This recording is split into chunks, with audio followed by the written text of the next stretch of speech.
Whitman and Kitchel visit the Hoosiers and come back with fine reports. And we talk about the Colts game. Let's get into it. 1 for 3 on the way.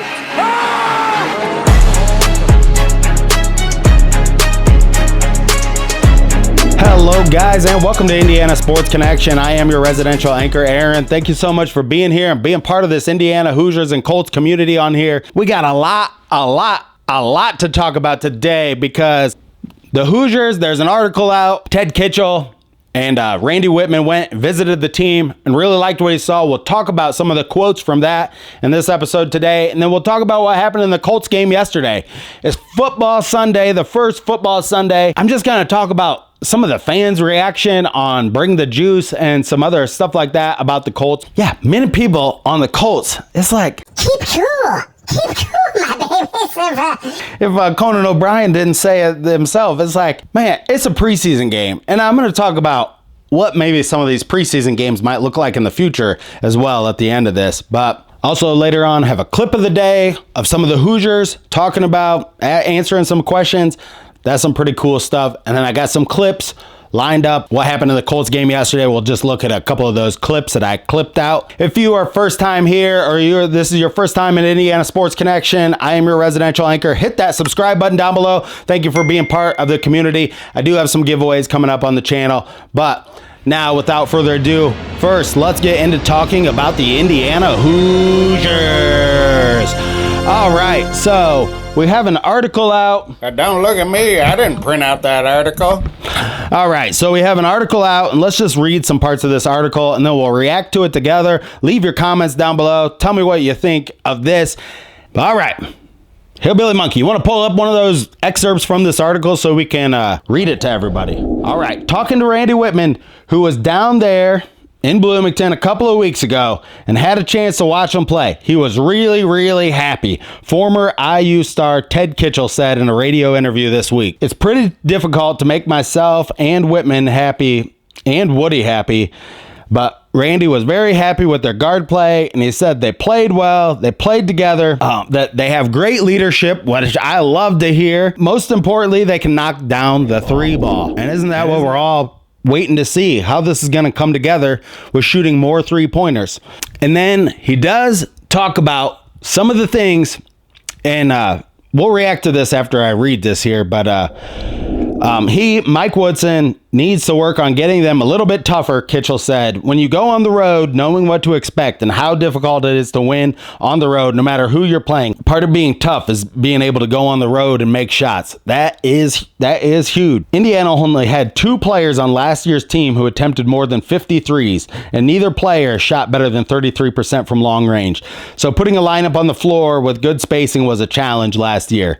Well, it definitely was. And I take from this, I know there has been, last year, there were a lot of ex-players who were, very critical of the team. That made Mike Woodson very angry. And I'm glad he's got these Homer Indiana guys coming into the team.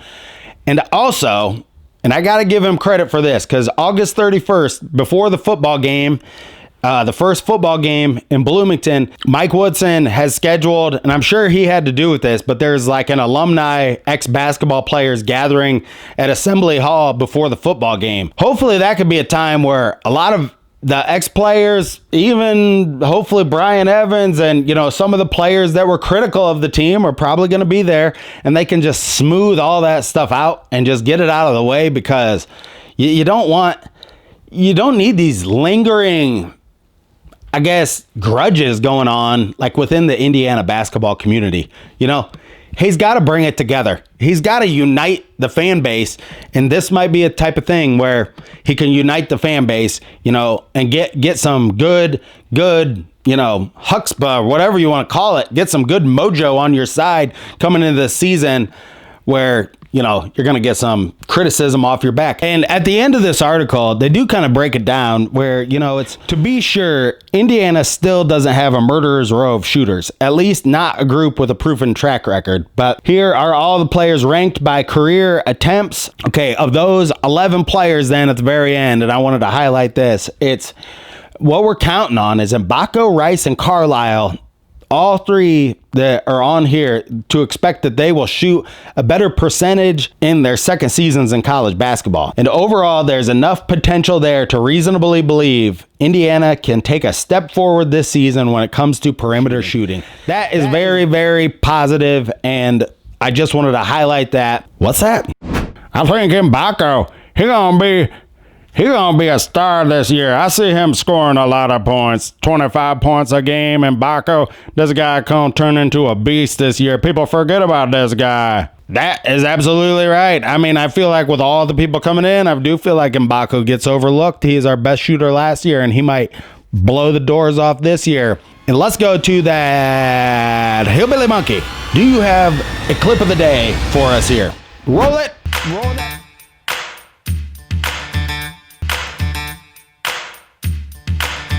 Basketball memory.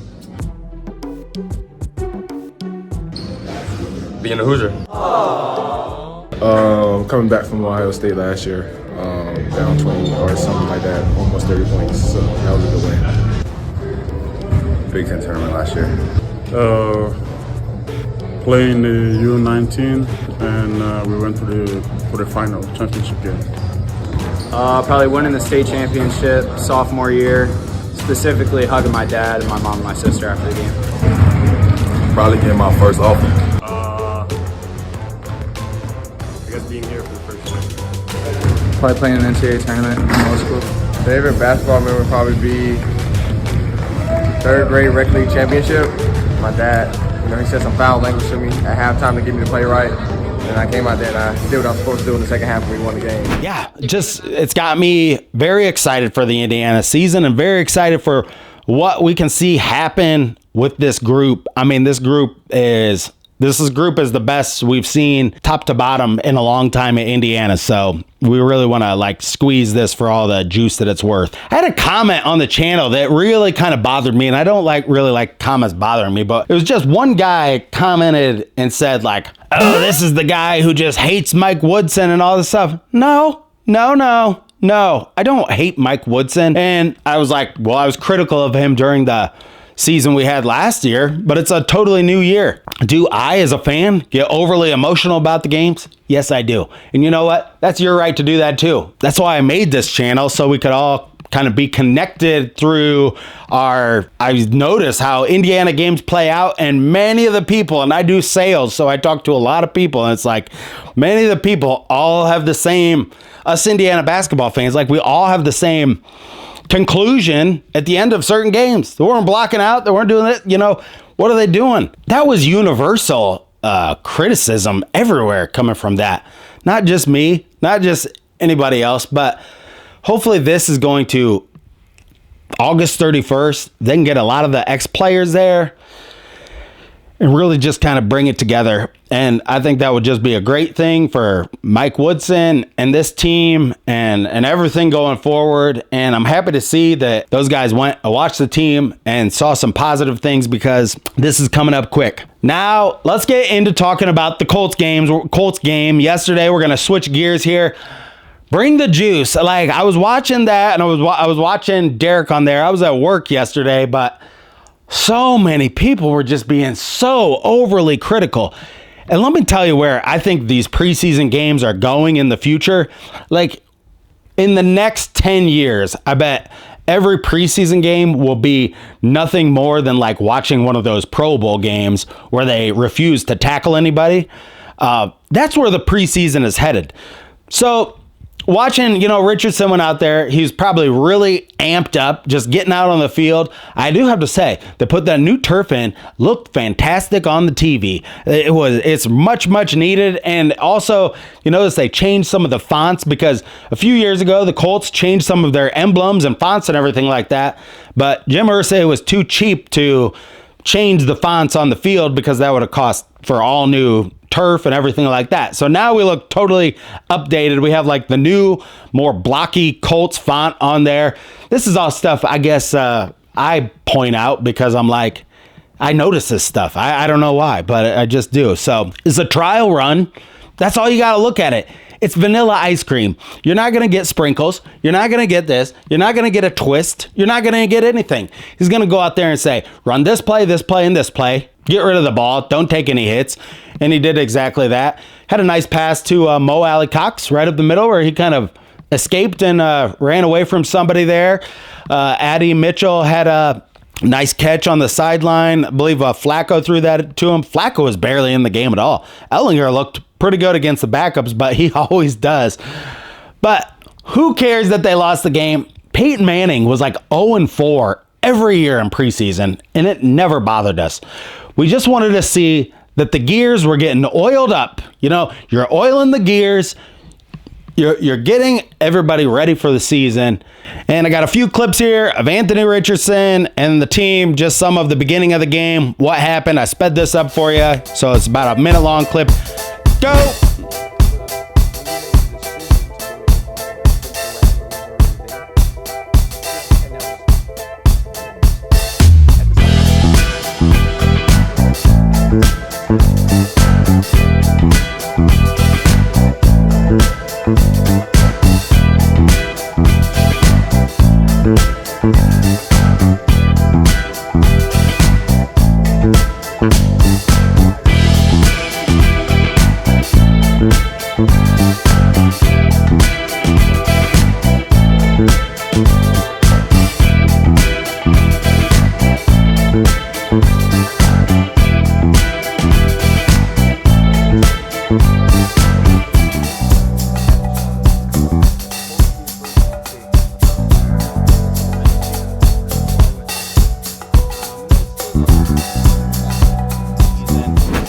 I just cannot wait for it. I can't wait for this Indiana basketball season and this Colts season to start to see how Anthony Richardson is going to take that next step of development, because it's going to be interesting. No matter what happens this season, this is going to be a real interesting season for the Colts. I feel like it's kind of make it or break it for not only Ballard, but if Richardson looks like he might not work out long term, that might be the end of Ballard right there. So that is all on the table. And this is sports. It's about production and winning. And, you know, Anthony Richardson has to prove himself out there that he can stay on the field. And that's all I really want to see. I want to see him get at least, you know, through half the season so we can see.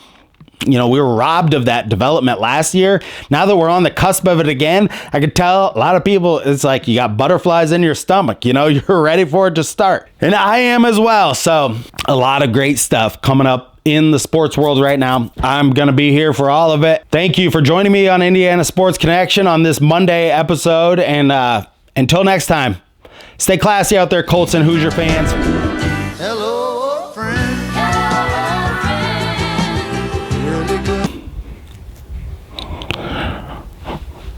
Well, I said, you better believe it. All right, there it is.